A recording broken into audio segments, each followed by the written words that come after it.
Hey,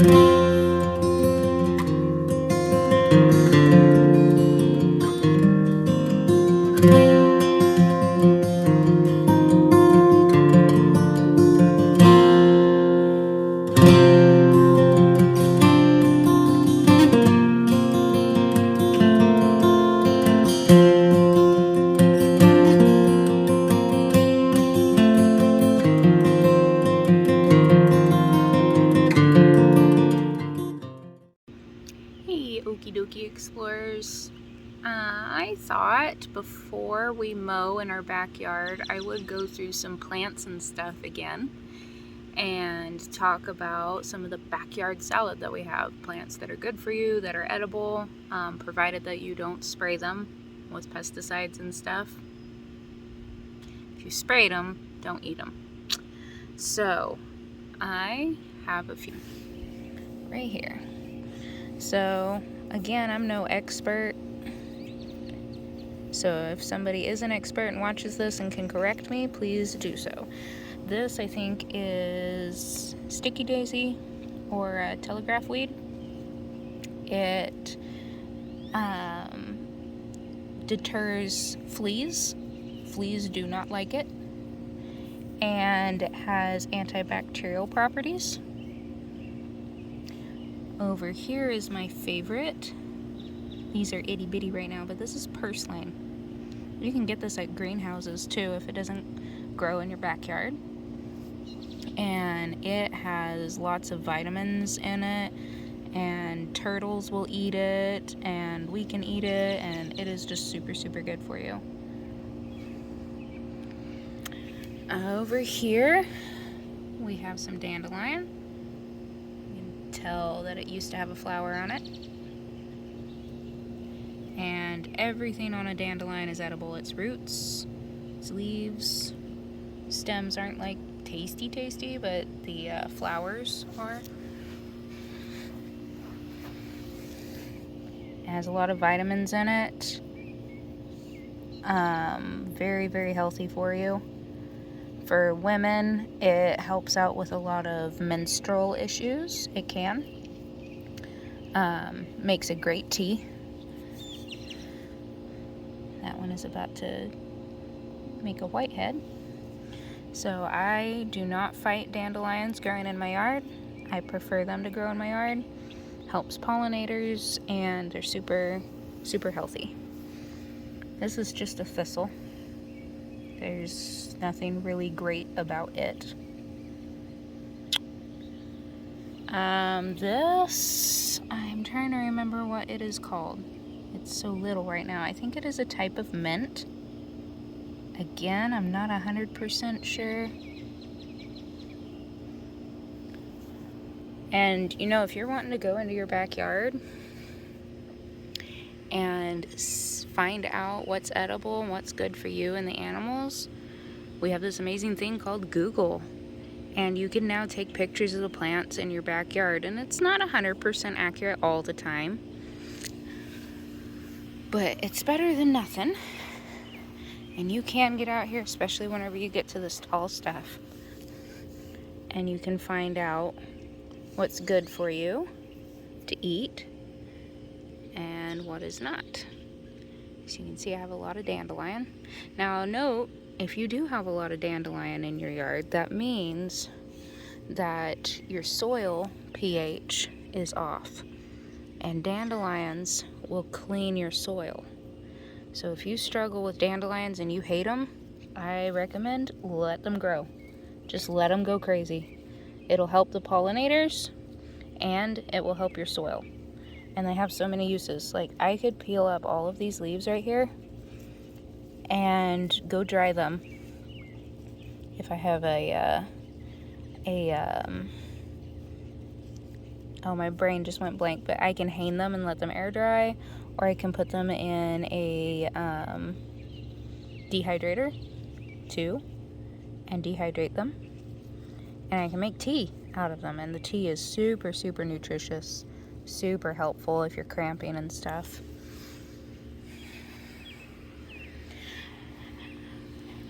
Another plant that I don't have growing in my yard right now that is super good for you, and you will see a lot of them in Oklahoma, especially on the roadside, is the Indian blankets. And they have a red coneflower.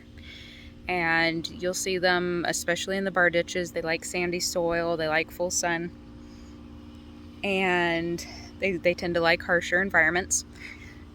And the Indian blanket also is very, very good for you, and especially for women. Again, you make teas out of it and helps out of the leaves and the flowers, if I remember correctly. And super, super good for menstrual cramps and stuff like that. So yeah, I'll try to get a video of a few more as I kind of identify them, and maybe try to put together a little salad. So this is Palmer amaranth, and the Native Americans used to eat it, the leaves and the seeds. This will head out and have like little seeds that you can eat like a cereal. And so that can be used. Okay, this one's super small, but I think this is horseweed. I think. And if it is, horseweed can be boiled, again, kind of made into a tea, and it can be used for dysentery, diarrhea. I think it had it helped with menstrual problems.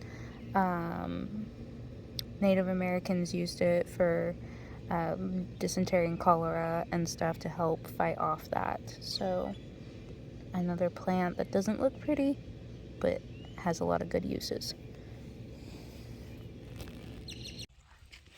Okay, so here we have some white prickly poppy.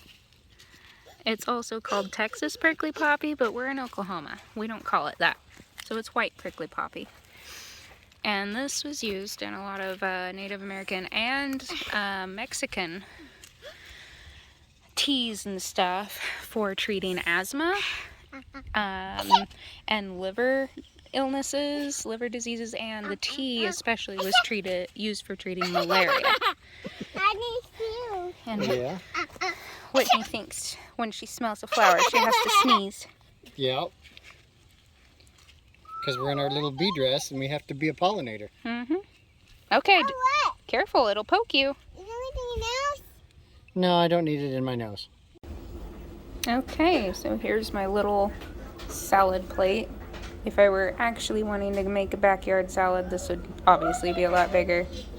But I have some dandelion and some purslane, and then this amaranth, also known as pigweed, purple amaranth. I can't remember what I called it earlier, but I think I mislabeled it.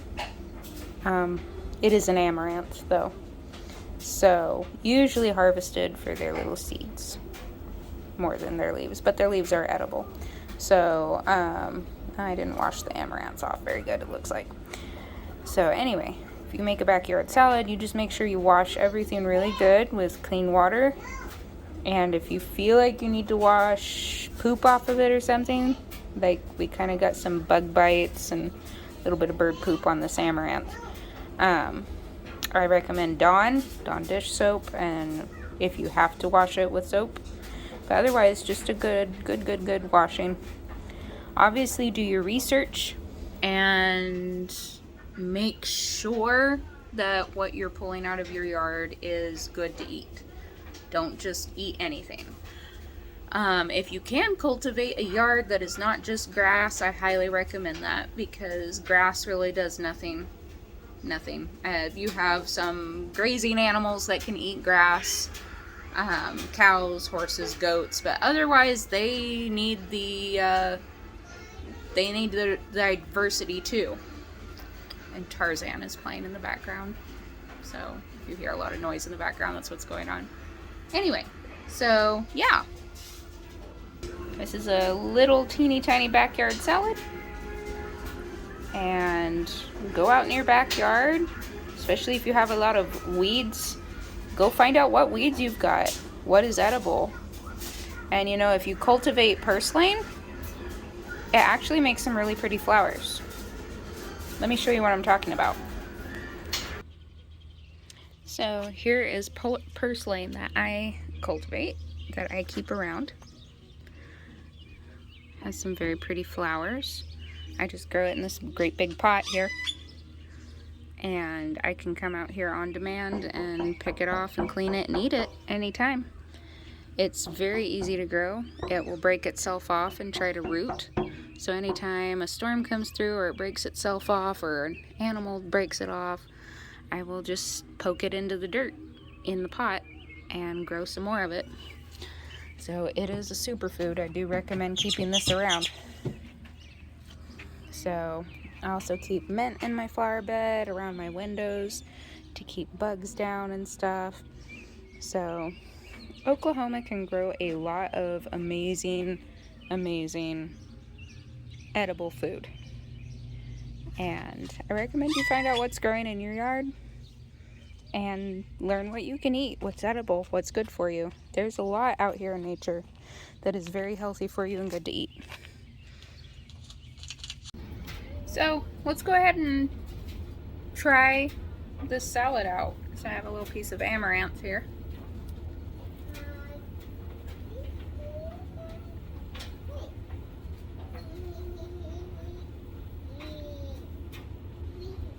It's kind of chewy. Well, chewy. It's tough. It's a little bit tough. Of course, the younger, the smaller that you can pick things. Excuse the child. The younger and smaller you can pick things, the more tender they're going to be, the more juicy they're going to be. Now, purslane. Ooh. Amaranth kind of leaves like a really bitter aftertaste. So you definitely want to pair it up with something else. I like purslane a lot. I will pick purslane all day long and eat it. Now, dandelion is absolutely going to be better mixed in with some other things. It's tough and kind of stemmy. It doesn't have the icky aftertaste that the amaranth does, but it's definitely not my favorite. So the purslane is really good though. I'll eat purslane all day long. It's juicy, it tastes good, kind of a little bit sweet. I like purslane. So anyway, yeah, grow some stuff in your yard and in your garden and get yourself a backyard garden going just with weeds and enjoy a backyard salad. It's kind of fun.